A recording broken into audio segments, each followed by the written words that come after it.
Long ago, in the rolling grasslands of the African savannah, there lived a lion named Leo. He was a little lion cub with an even bigger curiosity. He would wonder out loud, what does it mean to be a lion? How do lions live in the wild? And his dad, the wise old Mufasa, would always answer, it's more than being strong and brave. It's about the hunt, the roar, and most importantly, the pride. One sunny morning, Leo was feeling extra inquisitive. Dad, we have everything here in the Pride Rock. Why do you lions wake up so early? Mufasa yawned, stretching his powerful paws. Well, little one, every living thing on the savannah wakes up with the sun because that's when the day starts. You see, the sun is like a big ball of fire in the sky that gives us light and warmth. It moves across the sky every day, and when it goes down, the moon takes over. And if you listen closely, you can hear the moon saying goodnight to the sun. Just then, a small meerkat popped its head up from a nearby burrow. "Good morning," he said cheerfully. "Why are you two lions still awake? You should be sleeping now." Leo giggled at the tiny fellow. "We're not sleeping because the sun isn't setting yet, but you're right. We're wide awake. A lion needs to start his day with a good stretch." And with that, Leo did a little stretch, trying to touch his tail with his nose. "A lion needs to start his day with a good stretch," repeated the meerkat, chuckling. "I like that. Good morning to you too." And with that, the meerkat disappeared back into his hole. "Do you know him?" asked Leo. "Oh, that's just Monty, the meerkat," said his dad. "He likes to chat with everyone in the morning. Meerkats are amazing hunters. They live in groups and take turns keeping watch for danger while the others sleep. They also live underground in burrows that they dig with their paws." As the sun climbed higher in the sky, Leo felt a rumble in his tummy. "I'm hungry," he said. "Time for some breakfast." His dad smiled. "Being a lion means taking care of your family by bringing home food. Hunting is a very important part of a lion's life.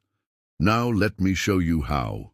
With that, Mufasa took off, bounding gracefully across the savannah. Leo followed as fast as his little legs could carry him. Soon they came across a herd of zebras peacefully grazing on the lush grasses. "Remember, son, lions don't chase after every animal they see. We pick our prey carefully, and hunting is not just about catching food, it's about respecting the animal we're about to eat." Mufasa crept closer to the herd, his eyes fixed on a young zebra that had wandered away from the group. Leo watched in awe as his father pounced, the two animals rolling around in the dust. Before long, the zebra collapsed, exhausted. "That was amazing," Leo exclaimed. "I want to learn how to hunt like you, Dad." Mufasa nuzzled his son. "You will get there soon enough. But right now, let's go tell the lionesses we have food to bring back to the Pride." As they walked, Leo noticed something strange. "Dad, why are those birds following us?" Mufasa chuckled. "They probably saw us catch that zebra, and now they're hoping for some leftovers. These birds are called vultures. They have excellent eyesight from high above, and they can spot a meal from far away. Vultures play an important role in nature by cleaning up dead animals. So instead of being scared of them, we can learn from their keen eyes." Soon, the lions arrived at a watering hole where several lionesses were drinking. "We got lucky today," said Mufasa, "but tomorrow we may need to work harder to find food. There's lots of zebras here, but also a big male zebra named Zuri. He's the leader of this herd, and he protects the foals like a brave warrior." One of the lionesses, Nala, approached her son, who was playing nearby. "Simba, come say hello to your cousin. This is Leo. Today we brought back a zebra, so there will be food for all of the Pride."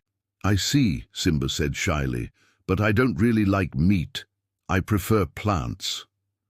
The lion cubs stared at each other in surprise. "You don't like meat, but you're a lion," said Leo. "I know, but I don't want to be a normal lion. I want to be a giraffe," replied Simba. Before anyone could say a word, Simba dashed off, trotting towards a group of giraffes who were happily munching on the tall trees. "Hey, hold it right there," said a deep voice. The lions turned around to see Zuri, the big male zebra, standing in front of them. "You're not welcome here. We don't like lions." "But I only wanted to say hello," said Simba. "Oh, no doubt. Well, if you want to say hello, go ahead, but don't hurt any of my family. I trust you won't mind, little lion," Zuri said. With a final flick of his tail, Zuri trotted off to rejoin his friends. Simba sighed sadly. "I wish I could be a giraffe," he whispered. Leo put a comforting paw on his shoulder. "You don't need to be a giraffe to be kind.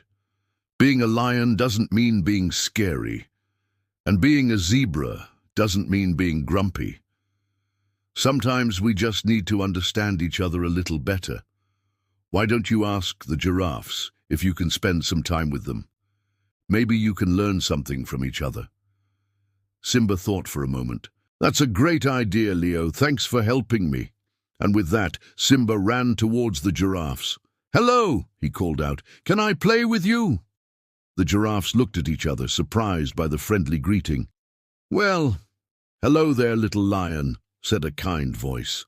One of the giraffes stepped forward and lowered her head to be closer to Simba's level. "What's your name?" "I'm Simba. What's yours?" "I'm Gigi, and these are my daughters, Gaia and Gem." "It's nice to meet you.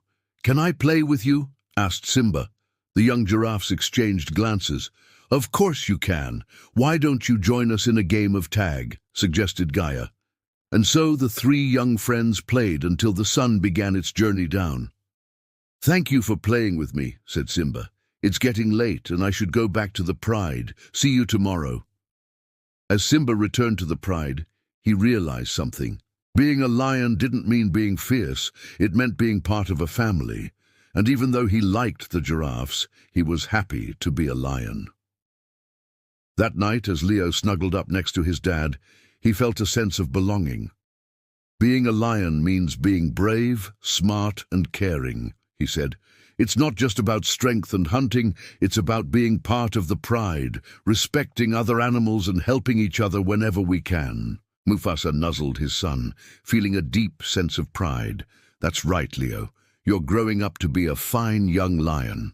And remember, no matter what, you'll always be loved by your pride." And with that, the wise old lion closed his eyes, knowing that the future of the Pride was in good hands.